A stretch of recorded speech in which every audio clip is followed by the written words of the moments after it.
There's been a lot. All the suits are modeled after some type of insect or animal. Was there any concept suit or type of armor that you just didn't get around to making, but you really wanted to get into the game that you can talk about? Oh, there is probably about half of the. I mean, the amount we used half of the amount of armors that's has been concepted. So definitely, there's a lot of other Valorplates that I would have loved to see in the game, but we didn't get a chance to get around it. We didn't have time. But I mean, there's definitely a lot of other Valorplates that we were thinking like it would be nice to have this in the game. That's for sure. There is some other insects. Like, I mean, there's as an example, there's a wasp looking Valorplate that was actually very nice, and we didn't get a chance to actually put it, but who knows, maybe in the future. And then Tim and Evan, this is kind of just a fun question and not meant to be taken seriously, but how much lens flare is too much lens flare, and how much lens flare is not enough lens flare in games like this? That is a good question. Sometimes it's you just crank the slider all the way and it can look visually amazing, and then other times you're like, oh, okay, dial that back a bit. It's finding that balance, because you really want to make something feel interesting and unique, but you don't want to blind the player, right? But sometimes you go through a doorway and the sunlight blinds you and stuff like that. It can be a kind of an interesting feeling, but I don't know. It really comes down to just playing with the sliders and see what feels good, I think. Yeah, it's pretty specific on where it's being used in the game, so it's kind of different all the time.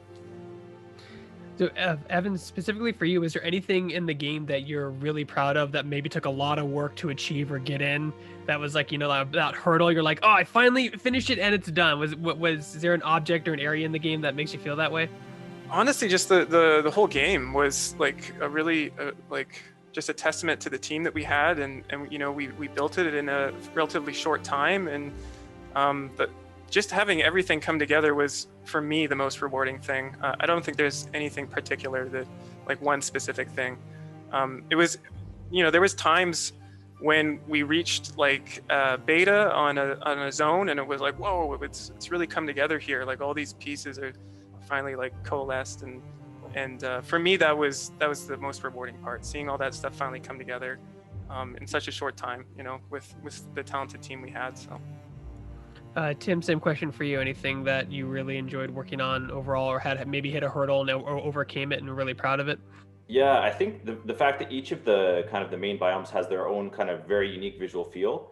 And I always flip-flop between which one is kind of like my favorite. And all throughout development, I was like, oh, I like this one the best. Okay, Earth is coming together, cool. But Earth is kind of like the intro to this, this world. So it feels a little bit more, I would say, middle of the road. People feel like they've probably seen something similar to it before, but then you kind of get to the water realm, and it's like this day glow color palette that feels like, oh, it's like a black light painting come to life. And for a while, I'm like, oh, that's super cool. I'm a scuba diver, so I'm like, oh, I love the underwater vibes. And then we got to the air realm, and I was like, okay, now this whole ancient sandy city with like the whole kind of like Lawrence of Arabia kind of vibe to it. So seeing each one of those develop, like Evan was saying, in such a short period of time is really a testament to the 3D artists and the concept artists really working together, and taking a zone from, say, gray block to alpha, where it's very loose art, and then from alpha to beta, where it's starting to become really polished, and seeing everyone becoming, every Friday we would be sharing screenshots on our Slack channels, being like, oh, hey, here's some new developments, and seeing how excited everyone got every Friday and how proud of everyone was of their work was really, really rewarding.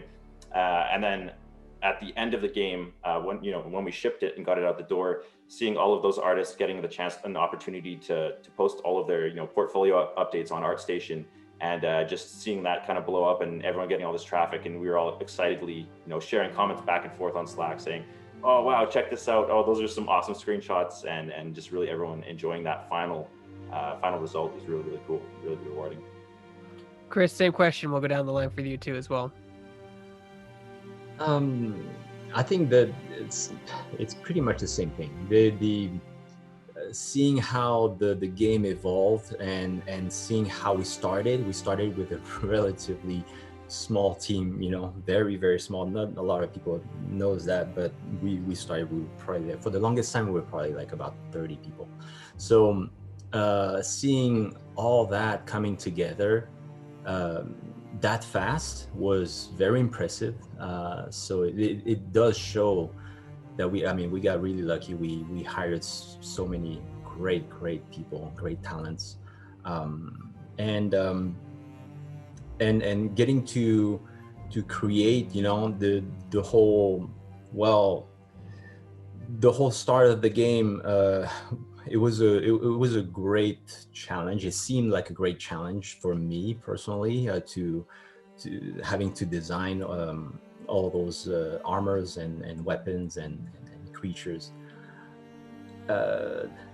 Then I actually get to see it, you know, see them all in the game. I think that was the best reward, really.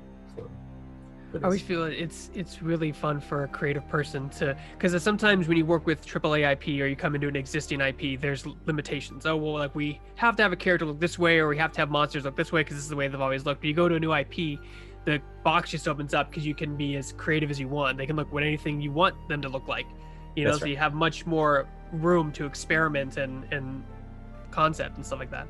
That's right. In terms of freedom, that's pretty insane. You create a new IP, you get to actually create everything in it. For all the characters, Valorplates, all the weapons, we have quite a bit of weapons, and I got lucky, you know, very fortunate to be able to concept every single weapons and every single Valorplates, so and enemies. So that was great. Do you guys feel in 2021, obviously games as a service is like exploding. People have, you know, a bunch of battle royale games, online games that have systemic, you know, patches every month, seasonal content. What are some of the challenges when making a linear story game for a single player experience, and how does that differentiate itself from games as a service? I guess I can tackle this from an environment standpoint. I think one of the things that was a challenge for us is making our environments replayable, right? Because throughout the course of the game, you revisit them multiple times. You're running through them all different, you know, different starting points, different directions. So that came down to really working with level design to kind of like lay out these large zones that they could use and create gameplay in them that's more, you know, more replayable, rather than just having a very kind of linear corridor-based game. So it's a kind of a mix of taking some open world level design and some more, you know, linear story elements with the boss arenas and stuff like that, and trying to find that balance of replayability. So it's definitely a challenge for sure. And Chris, I have another fun question for you about weapon design. So how big is too big and how big is not enough when it comes to swords and hammers? I think as long as you can carry it. No, I'm actually I was very conventional in terms of sizing. I tried my best to, you know, make the hammers not so big, make the double-handed sword not too big. It obviously it didn't work out a lot of time, but it's as long as it looks the part, and as long as it feels good in the game, I was okay with it. So it really depends on how the combat system was, and the combat system was very good. So it allowed, you know, all the animations for swinging all those big weapons. You can see all the animations. They look really good. They look really intense and very powerful. So, you know, having a big weapon, it's okay. It works. And then Tim and Evan, what would you guys say is the biggest misconception about an environment artist in general? I would say, like, when I mean, this isn't specific to environment artists, but the biggest misconception I get from people that don't really understand the industry when I tell them what I do is, oh, so you just play video games all day and you play enough of them and then that makes a new one? So that's usually what I get. Yeah, for me, it's like I always tell people, like in layman's terms, I'm like, oh, I work on the backgrounds in the video games, of the like the levels that people run around it, and they're like, so do you paint them, or like how are they? They think, you know, like I'm sitting there painting each background, and I'm like, no, it's all done in 3D. Like we have thousands of assets made by, you know, tons of different artists. And one of the big misconceptions is, like, I think people think that, you know, one person works on one environment, when in reality we have, you know, props and assets being made from outsourcing internally. We have people doing the lighting. We have effects artists placing like the, you know, some of the smoke and effects in the environments and stuff like that, the god rays and all that kind of things. We have, you know, animators working on little critters in the environments, or just how things move in the world. So really, there's so many people that work together to create one environment. That kind of tends to blow people's mind, because they're like, oh, I thought it was just, you know, one or two people in a room painting these backgrounds and stuff. And I'm like, maybe back in the days of like Super Nintendo, yeah, when a pixel artist could do all of the art for the entire game. But I think the sheer scope and the amount of work that goes into the environment is really what tends to blow people's mind. They're just, holy smokes, I didn't know that you guys spent hundreds of hours creating that zone. Yeah, and then we have 4 or 5 more to create, you know. So it's over the course of a game, it's a lot of people putting their blood, sweat, and tears into it, for sure.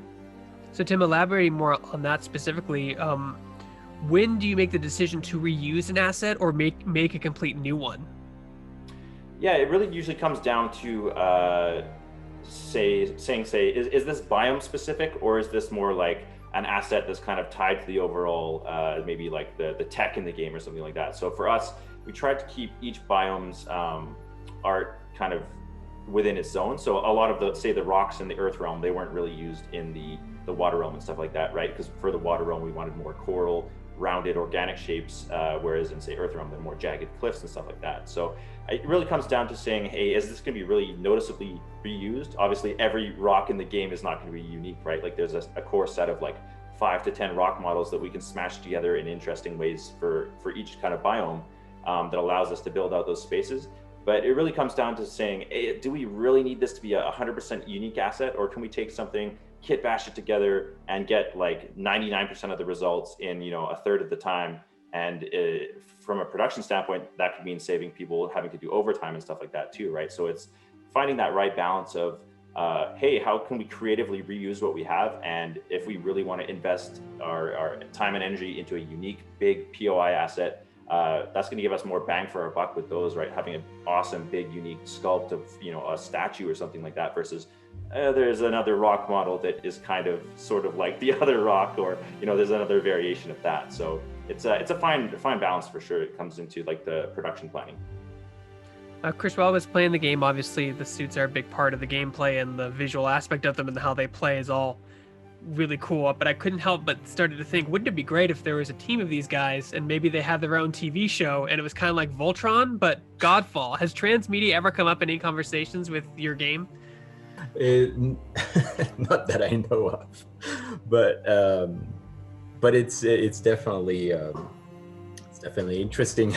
It lends itself so well to that, you know, because you could, each visual suit could be a personality that forms a team, and they all have their own special, you know, that thing. It screams to me for that. I feel like we need to see more of that. I mean, obviously you guys are busy making a game, but like it'd be great if you could work with like Netflix or something to make some kind of cross platform like TV show that coincides with the game. I know they've done it like once or twice in the past, but you don't see it very often. No, definitely not. But that would be great. I'm all for it. But you know, TV series from video games never been, you know, the best things out there so far. So we'll see. But you know, definitely open to it. But it's an interesting idea, definitely. I mean, I guess that's one of the benefits of developing your own IP, though, too, right? You don't have those hardcore restrictions, so it's pretty cool that you can have those opportunities potentially. And the last question, guys, is what's next for your studio? Like, what can you talk about? Like, what's coming up next? You guys just released Godfall. You can continue to fine tune that, or can you talk about what you're working on next? We have several other projects, but we can't talk about it. We are working on an expansion for Godfall. We're very, very excited about it. And yet again, we just cannot talk about it. So right, totally get it. Gotta save up. You gotta hype up people some way, you know. Gotta give them thirsty for more. Well, thank you. Awesome. Yeah, the expansion's coming. A lot of great things that we're gonna push, and I think players are gonna like it. I mean, we love it so far. So I think it's gonna be very interesting.